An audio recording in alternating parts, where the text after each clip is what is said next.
Hola, es una alegría poder estar con ustedes nuevamente el primer domingo del año 2021 y los años van pasando y los años van avanzando. Creemos verdaderamente que Dios está haciendo cosas nuevas cada mañana, que vamos a disfrutar de su amor, de su gracia, de su favor, de su sanidad, de su restauración, de su liberación, todos los días de nuestras vidas.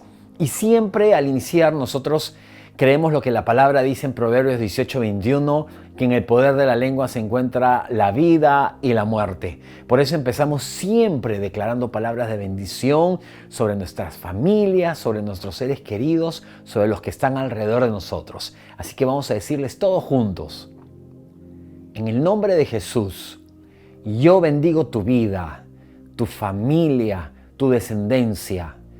El bien y la misericordia de Dios te acompañarán todos los días de tu vida. Todos tus sueños y tus anhelos serán hechos realidad. Y todo lo que emprendas será prosperado. Vamos a decirlo todos juntos y muy fuerte, porque nada hay imposible para Dios. Estamos llegando a un tiempo especial porque, como en otras oportunidades lo hemos hecho, estamos iniciando hoy día los 21 días de ayuno y oración. Es un tiempo de batalla espiritual, es un tiempo donde nosotros vamos a acercarnos a Dios cada día. Vamos a hacer transmisiones a través de nuestras redes sociales todos los días a las 6 de la mañana. Así que yo voy a pedirte que estés atento, que estés conectado. Vamos a recibir peticiones de oración. Vamos a recibir lo que Dios ha puesto en tu corazón. Pero también vamos a tener un tiempo de oración por todos los planes que tenemos durante este año 2021 como iglesia. Todo lo que Dios va a poner en nuestras vidas para hacer, el trabajo que vamos a hacer. Porque hemos entendido un principio. Primero ora. Siempre primero tenemos que orar antes que cualquier cosa que nosotros vayamos a hacer. Y hay tipos de ayuno que tú vas a poder hacer. El ayuno total, que es sin ningún tipo de alimento ni líquido. Un ayuno parcial, donde tú dejas alguna de las comidas durante el día o dejas ciertos alimentos. Un ayuno líquido, es donde tomas jugos, infusiones. Pero más allá de eso, vamos a preparar, vamos a tener listo un video que vamos a lanzar con una explicación bastante amplia sobre lo que significa estos 21 días de ayuno y oración. Así que estate atento, vamos a lanzar el video por todas nuestras redes sociales. Pensaba yo en estos días una palabra que me estaba dando Dios. ¿Cómo es cuando tú conoces a una persona por referencia de otra persona? Alguien te dice y te cuenta, ¿no? Esta persona es así, esta persona es así. Y tú comienzas a hacerte una idea de cómo es esa persona por lo que te contaron. Luego, cuando la vas a conocer, cuando estás conversando con ella, es como que tú filtras todo a través de lo que te dijo esa persona. Y es difícil relacionarte y cambiar los paradigmas que tú ya formaste sobre aquella persona porque ya te dijeron ciertas cosas. Es difícil relacionarse así. Lo ideal es que tú mismo de primera mano puedas conocer a una persona y puedas entender cómo es ella. Me ocurrió muchas veces que cuando llego a una casa y me saludan y me presentan, él es el pastor Alexis, me dicen: ¿usted es pastor? Sí, le digo, porque quizá no tengo el formato de lo que las personas puedan pensar sobre lo que es un pastor, ¿no? Las personas piensan que el pastor debe ser de una forma, ¿no? Debe vestir así, debe ser de tal forma, debe tener un lenguaje espiritual y todo ese tipo de cosas. Entonces, cuando las personas me conocen, dicen: ¿y usted es pastor de verdad? Sí, claro. Ya cuando comenzamos a conversar, entienden que verdaderamente lo soy. Porque a veces juzgamos a través de lo que otras personas nos han dicho y tenemos imagen de lo que otras personas dicen. Y lo mismo le pasó a Jesús, porque Jesús llegó a Nazaret y cuando él estuvo en Nazaret, la gente comenzó a pensar conforme a lo que algunas personas decían, porque algunas personas comenzaron a decir: conocemos a Jesús. Él es el hijo del carpintero, es el hijo de José. Sus hermanas están casadas con nosotros, o sea, él es mi cuñado, es parte de mi familia. Conozco a sus hermanos, trabajan en aquello, él era un carpintero, él hizo esta silla que yo tengo aquí en casa. Y todo lo que ellos comenzaron a decir afectó a la gente de Nazaret, porque seguro que mucha gente en Nazaret no se acordaba de Jesús o no lo conocía bien. Pero esa opinión de ellos lo que ellos dijeron afectó a la gente que estaba alrededor. Y antes de que pudiesen conocer a Jesús directamente, antes que pudiesen disfrutar de los milagros de Jesús, porque donde Jesús llegaba, Él siempre hacía milagros, hacía cosas extraordinarias.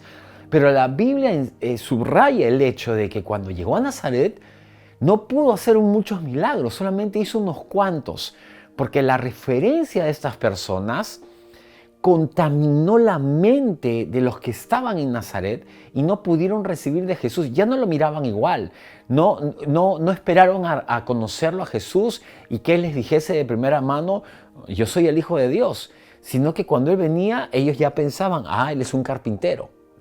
Él es el que hizo las sillas de tal, sus hermanas están aquí, ya no era igual. Y a Jesús le pasó exactamente lo mismo. No le dieron la oportunidad de que Él mismo se presente.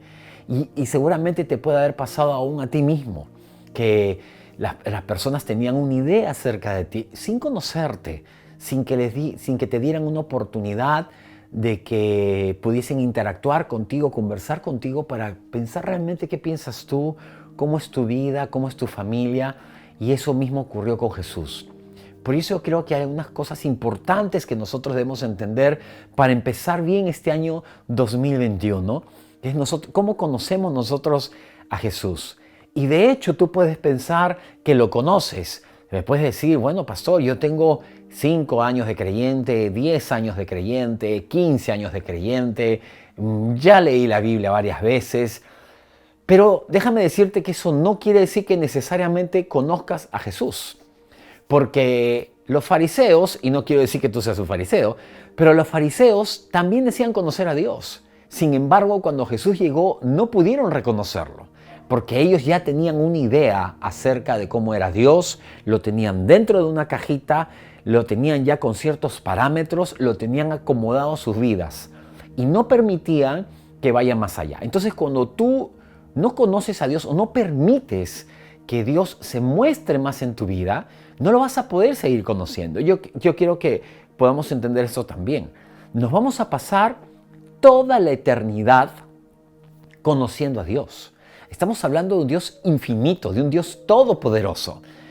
Cuando una persona me dijo una vez, sí, quizá tengo algunas cosas más que aprender sobre Dios, yo digo, realmente no conoces nada acerca de Dios, porque hay tanto que conocer acerca de Dios. Yo todos los días, tengo muchísimos años de creyente desde pequeño.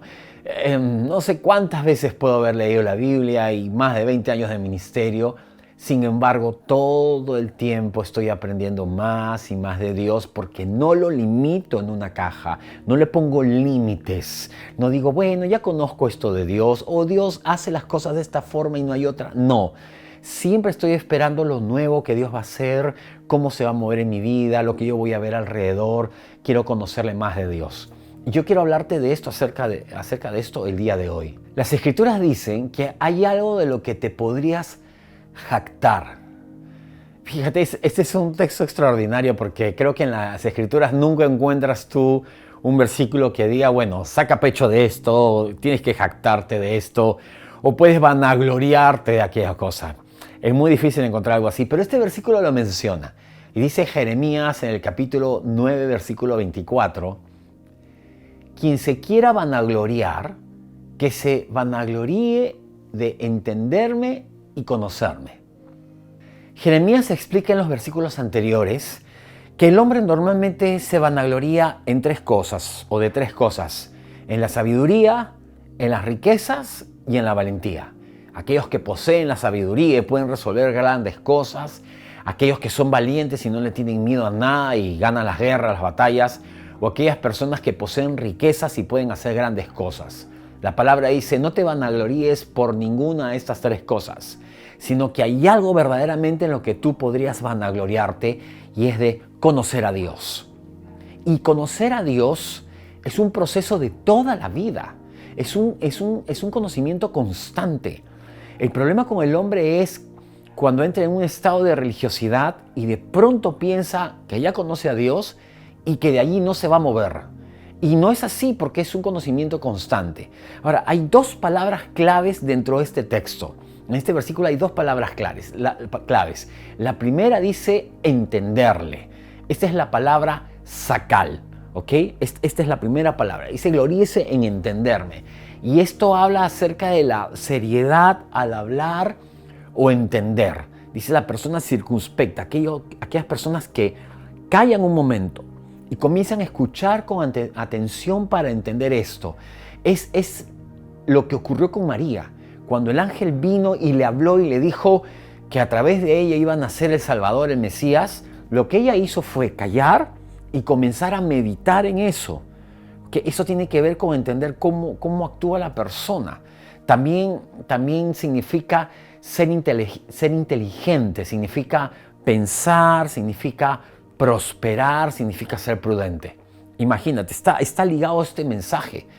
En la medida que tú entiendas a Dios, que tú entiendas sus principios o cómo Él actúa, tú vas a ser prosperado en las cosas que hagas. Y cuando hablamos de prosperar, no hablamos solamente del tema financiero, estamos hablando de todo lo que nosotros hagamos, porque tú puedes prosperar en tu matrimonio, tú puedes prosperar como familia, tú puedes prosperar en la salud física, tú puedes prosperar en tus proyectos. Hay muchas cosas en las cuales tú puedes prosperar, y entender a Dios y entender sus principios nos ayuda en esto. Y la Escritura dice, ¿quieres gloriarte en algo? Gloríame en entenderme. O sea, en guardar silencio a veces, en callar y pensar en lo que Dios está diciendo. El problema es cuando tú crees que Dios hace las cosas de una sola forma y entonces tú bloqueas tu entendimiento, no permites entender a Dios y lo que Él está haciendo en este momento. A mí me pasó hace 20 años atrás aproximadamente. Uno de mis pensamientos o mis paradigmas era de que si yo oraba por una persona, y de hecho lo vi muchas veces, gente que sanaba, si en la primera oportunidad no sanaba, entonces quizá Dios no quería sanarle y cosas por el estilo, porque no entendía bien a Dios, ¿no? O porque Dios había enviado una enfermedad, cosas por el estilo que son pensamientos infernales. Pero después entendí, cuando me detuve a pensar en lo que Dios me hablaba y me enseñó a través de la higuera, que verdaderamente Dios puede sanar aún progresivamente y no necesariamente de forma instantánea. Entonces comencé a experimentar en casa, en mi familia, con mi esposa y con muchas personas, milagros progresivos, milagros que a veces toman tiempo. ¿Y qué pasó? Que comencé a disfrutar y ver de mucho más milagros de Dios, porque esa forma de pensamiento cambió y el poder de Dios comenzó a fluir. Porque lo que tú crees de Dios o piensas de Dios puede permitir que el poder de Dios fluya, como ocurrió en Capernaum, como ocurrió en Galilea. O esos pensamientos o esa falta de entendimiento en Dios puede bloquear lo que Dios quiere hacer en tu vida, como ocurrió en Nazaret, que casi nadie pudo experimentar el poder de Dios. Entonces, lo que Dios quiere es eso, que tú puedas entenderlo, que tú no te cierres, que tú puedas saber que Dios puede hacer las cosas nuevas cada mañana. Jesús hizo milagros distintos. Un día escupió al suelo, tomó el barro, le puso en los ojos a un hombre y de pronto recobró la vista. Otro día simplemente oró y los ciegos comenzaron a ver. Un día le dijo a un paralítico, levántate. Otro día vemos en la Escritura que simplemente la sombra de Pablo y de Pedro pasaron por encima de un paralítico y ellos caminaron.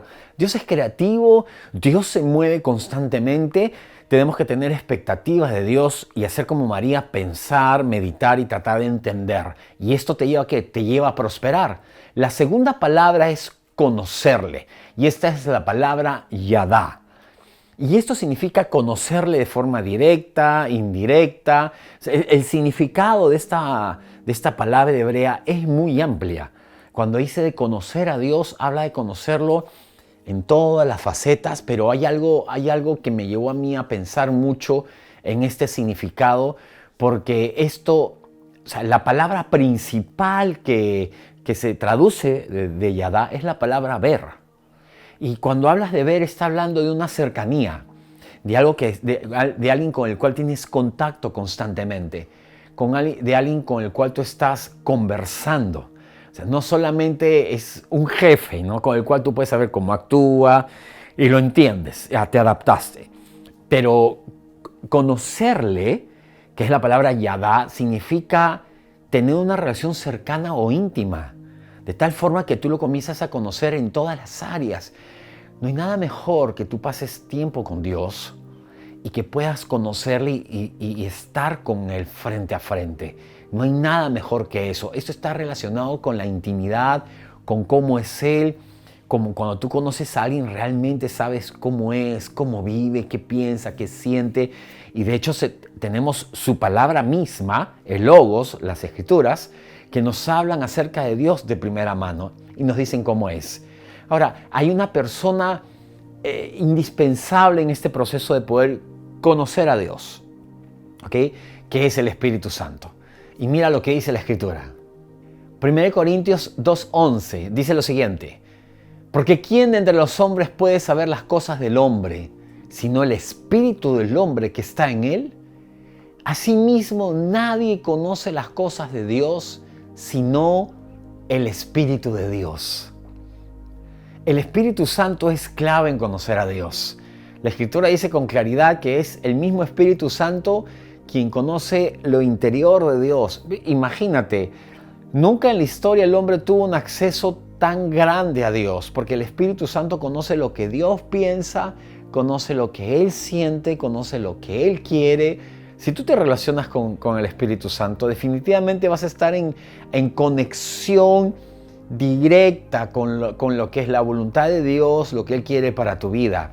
Y no vas a tener muchos problemas en tomar una dirección u otra, o preguntarte, ¿será la voluntad de Dios? ¿Será esto para ti? O ten cuidado porque estás relacionado constantemente con Él. Entonces, conocer a Dios, entenderle, que es la palabra sakal, y la palabra yadá, que es entenderle, o conocerle, perdón, es lo principal en nuestras vidas. En este año que está iniciando, conocer a Dios es vital para nosotros. Definitivamente nos va a llevar a nosotros a un tipo de vida distinta. Pero para poder seguir avanzando, como te dije en un principio, tú no puedes pensar, yo ya conozco a Dios y ya sé cómo actúa Él, es de esta forma, porque hay momentos en los cuales Dios se muestra de otra forma y te enseña algo más de Él. Esto es constante. Le puede pasar a los creyentes, sobre todo a los que son más antiguos, ¿no es cierto?, en la fe, que tienen años de creyentes. Es como que tú te acostumbras ya y dices, bueno, Dios es así, de esta forma, ya conozco cómo lo hace, y pierdes lo que Dios puede hacer. Dios es fresco, sus misericordias son nuevas cada mañana. Lo segundo que quiero mencionarte es que tienes que comprender más el amor que el juicio.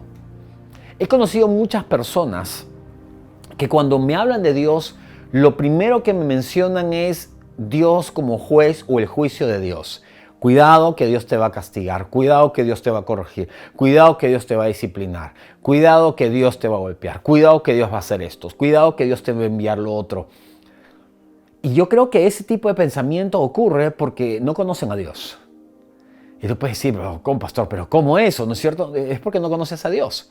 Y te voy a explicar por qué. Porque cuando la Escritura nos habla acerca de conocer a Dios, nos menciona qué deberíamos conocer de Dios.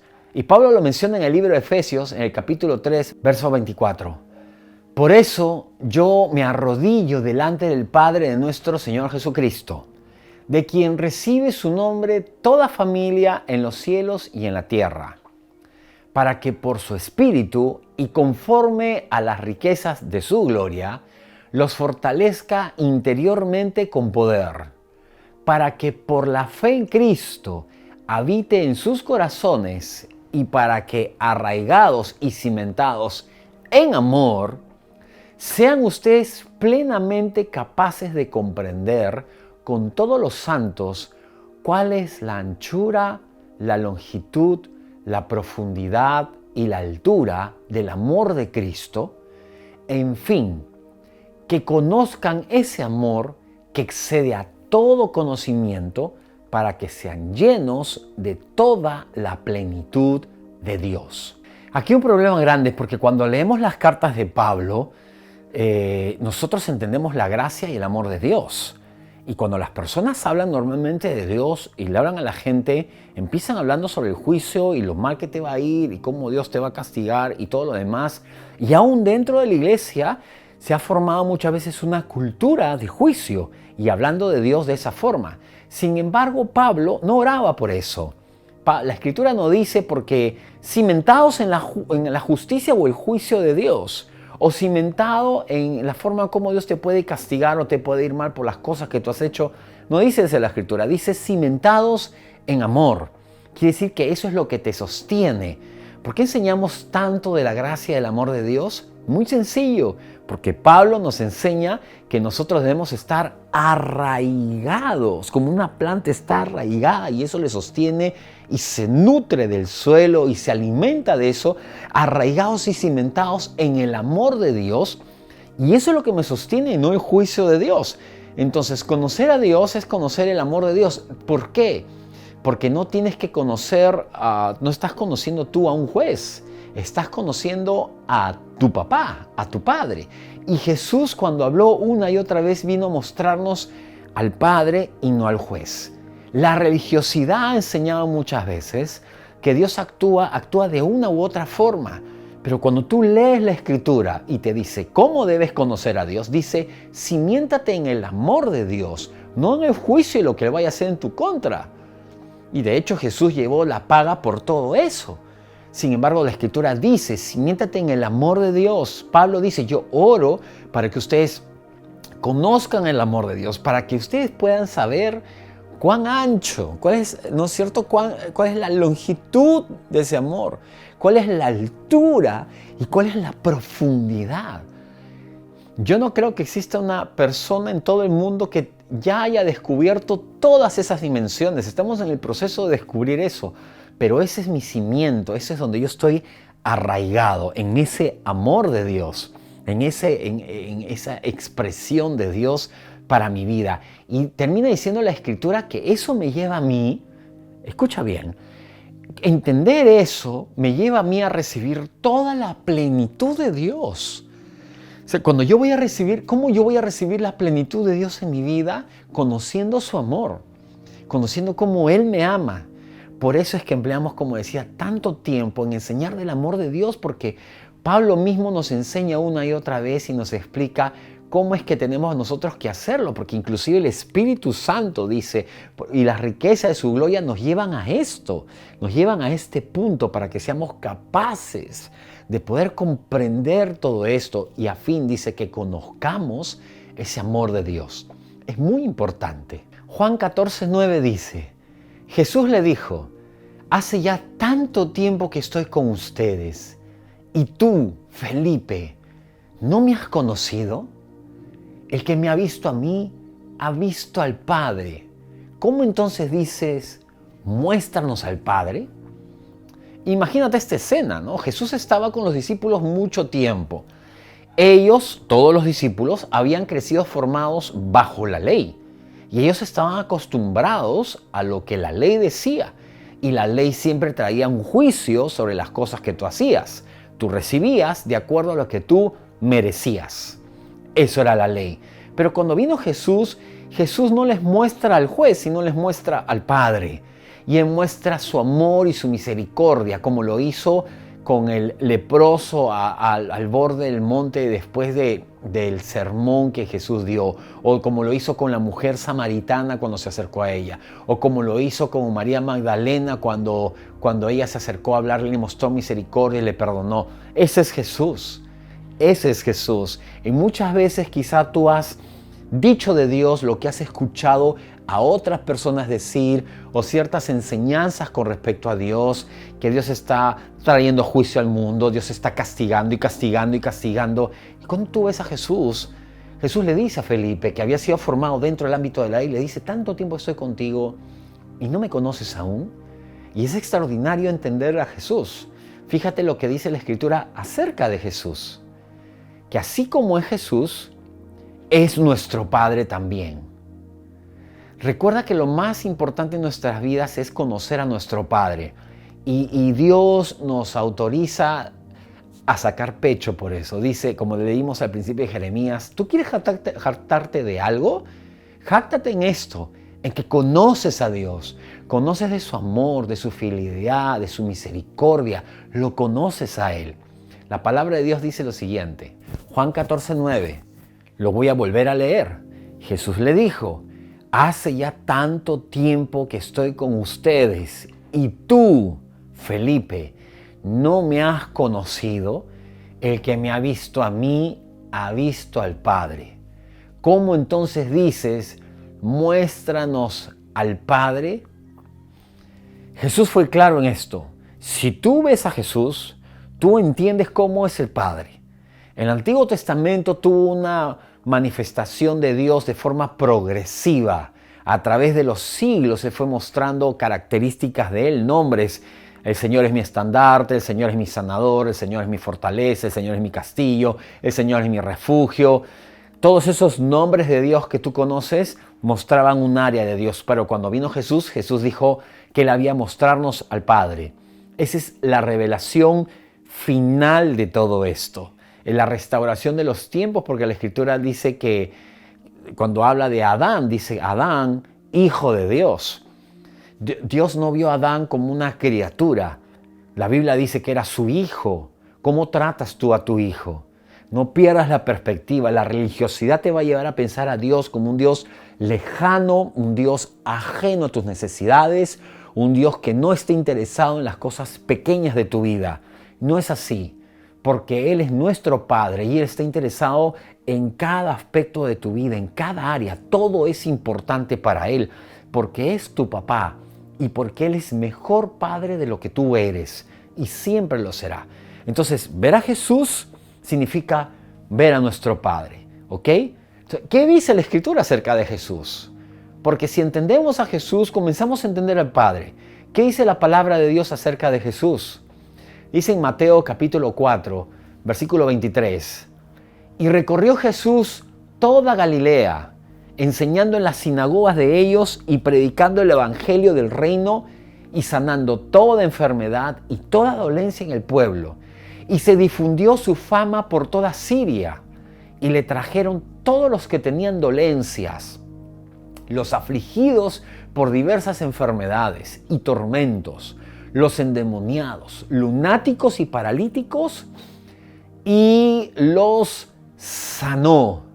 Aquí es donde yo digo, wow, porque cuando veo a Jesús haciendo todas estas cosas, yo entiendo que nuestro Padre es así. No es el que me habían contado a mí cuando era chico, no es el que me habían enseñado, eres muy diferente. Él es un buen Padre, está buscando hacer bien a las personas. Jesús dijo, no he venido para juzgar al mundo, he venido para salvarlo. Eso vino de parte de Dios. Sin embargo, a veces nosotros podemos juzgar a las personas, juzgar alrededor de nosotros, cuando nuestro Dios no es así. Es más, Jesús dijo en muchas oportunidades, yo no hago las cosas por mi cuenta. Yo hago lo que he visto hacer a mi Padre. Jesús es el reflejo de nuestro Padre. ¿Y qué cosa dice la Escritura acá que Él hacía? ¿Qué hacía Jesús?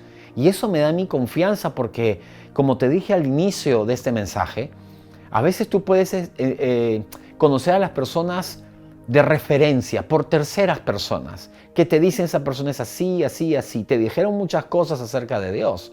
¿No es cierto? Que Él estaba más preocupado en castigar y moler el mundo con juicio tras juicio todo el tiempo. Pero cuando tú conoces a Jesús, tú ves algo completamente diferente. Entonces tú comienzas a conocer a Dios. Y dice aquí que Él hizo varias cosas. Lo primero que dice es que Él traía el Evangelio. La palabra evangelión significa buenas noticias. Buenas noticias. En un mundo donde tú prendes la televisión o ves en internet los diarios o los canales y encuentras solamente malas noticias, qué mejor que escuchar a Jesús, porque dice que Él vino a traer buenas noticias. Evangelión no son malas noticias, son buenas. Las buenas noticias es que Él vino por ti, pagó el precio por ti, pagó el precio por tu salvación, te puso en una posición de recibir todos los beneficios de la cruz. Son buenas noticias. Dice que Él también sanaba todas las enfermedades y acá hay un significado especial que al final te lo voy a mencionar.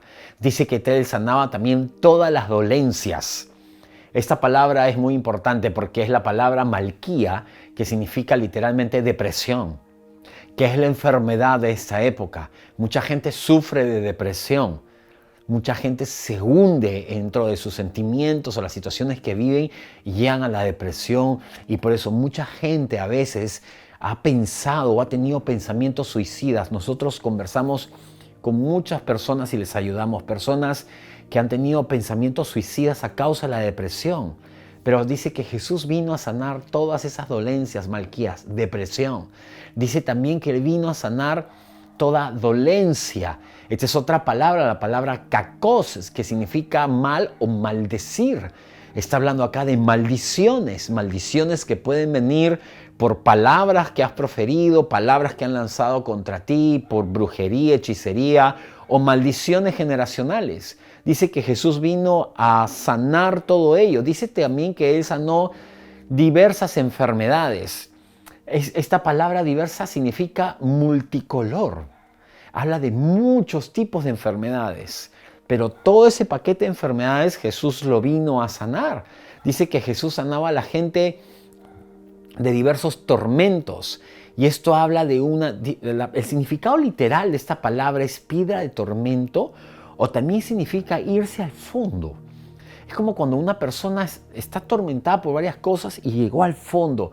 Quizá estás atormentado por una deuda y has llegado al fondo, sientes que no hay salida, o estás atormentado por lo que está pasando en tu matrimonio y estás literalmente en el fondo y sientes y no sabes cómo salir. Jesús vino a sanar eso también. Dice que Jesús vino también a sanar a los endemoniados. Y esta palabra demonaizai significa ser gobernado por demonios, significa ser atormentado por demonios. Dice también que sanó a lunáticos, que habla de locura, paralíticos, gente que no podía moverse físicamente. Y termino con esto, que es lo que al principio mencionaba. Dice que Él sanaba todas las enfermedades. Esta es la palabra sarpeuo, ¿ok? Que significa servir, significa aliviar y significa adorar. Cuando tú oras por alguien y esa persona sana físicamente de una enfermedad, hay tres cosas involucradas ahí. Una es la evidente sanidad de la persona, la sanidad de la persona, el alivio que recibe de una persona. Qué gratificante es. Yo creo que una de las más grandes satisfacciones que he podido experimentar en la vida es poder orar por un enfermo y que esa persona sea sanada y sea libre de la enfermedad. Pero también al orar por un enfermo, tú haces otra cosa, estás sirviendo a esa persona. Estás haciendo de servidor, que ese es el segundo significado de esto. Y el tercer significado es adoración, porque por medio de esa sanidad, de ese testimonio de lo que está ocurriendo, nuestro Dios recibe adoración. Nuestro Dios recibe el crédito acerca de eso. Todo esto hacía Jesús. Tú tienes que concentrarte en todo lo que Jesús hacía, en lo que Él pensaba, cómo trataba a la gente. Entonces tú comienzas a conocer a Dios y comienzas a caminar con tranquilidad, con paz. Yo camino confiado en la vida, porque he ido conociendo cómo es Jesús. Cuando era pequeño y me hablaban de ese Dios que solamente estaba trayendo juicio a las naciones y destruyendo una u otra vez, va a haber un tiempo, va a haber una dispensación donde Dios va a hacer eso, donde Dios va a tomar cuenta de las naciones acerca de ello. Pero para ti y para mí, que somos hijos de Dios, que hemos creído en Jesús, Él pagó un precio por nosotros y ha traído gratuitamente, por gracia, todo esto de acá. Si tú crees que tienes que hacer cosas para ganarte estos beneficios de Dios, entonces ya no es gracia, es ley. Y tú estás haciendo méritos para poder ganártelo y por méritos no podrás. La Escritura lo explica una y otra vez a través del libro de Gálatas. Pero si tú entiendes que Jesús lo hizo por gracia y vino a traerte todo eso a ti, lo que tú tienes que hacer es conocer a este Dios, conocer a Jesús, para que tú puedas vivir en paz y puedas traer a tu vida todos estos beneficios, dejar que esos beneficios de Dios fluyan a través de tu vida y a través de tus seres queridos, en tu familia y todas las personas a quienes tú conoces. Decidí hablarte de Jesús de esta forma al iniciar el año 2021.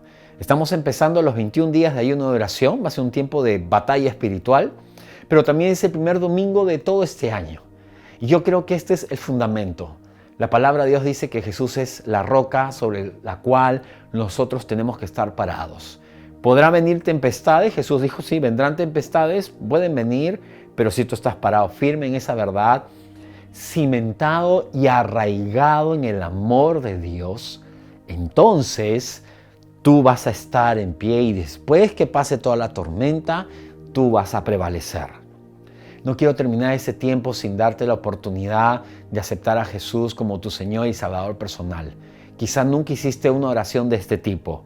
Yo quiero que lo hagas conmigo. Dígale, Señor Jesús, yo te recibo como mi Señor y mi Salvador personal. Gracias por morir por mí, por llevar mis pecados. De ahora en adelante tú eres mi Padre y yo soy tu Hijo.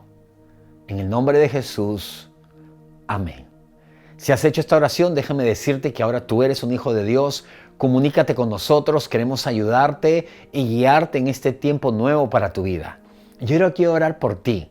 Esta oración inicial, estamos iniciando este año, después de todo lo que te dije de Jesús, de que tú puedas conocerlo a Él directamente. Y mi oración es la misma oración que hizo Pablo, que tú puedas conocer y entender a ese Dios, cuán profundo es su amor, cuán alto, cuál es la longitud, cuán ancho es ese amor de Dios. Mi oración es que tú puedas entenderlo y conocerlo para que tengas una vida extraordinaria. Padre, en el nombre de Jesús, oro por todos los que están viendo esta transmisión, este mensaje, en la ciudad y país donde se encuentren. Mi oración es que puedan conocerte. Señor, que todo paradigma, que todo pensamiento que obstruye tu conocimiento, que aún toda estructura que haya puesto el enemigo para evitar que tus hijos, Señor, te conozcan más, sea quitado del medio en este instante. Y que podamos continuar a través de todo este año conociéndote día a día. Todo el tiempo podamos conocerte más, saber más de ti, entenderte, ir de tu mano, Señor, con tu guía, siendo sostenido por ti, Señor, en cada instante. Padre, sabemos que los desafíos pueden venir, las tempestades, pero estamos cimentados en tu amor. Tu amor nos sostiene, tu amor incondicional. Señor, gracias porque nosotros vivimos por lo que tú hiciste y no por lo que nosotros hacemos. Tú sostienes nuestra vida y nuestra relación contigo. Gracias por esta seguridad. Bendecimos el año 2021, bendecimos todo lo que viene. En el nombre de Jesús, amén.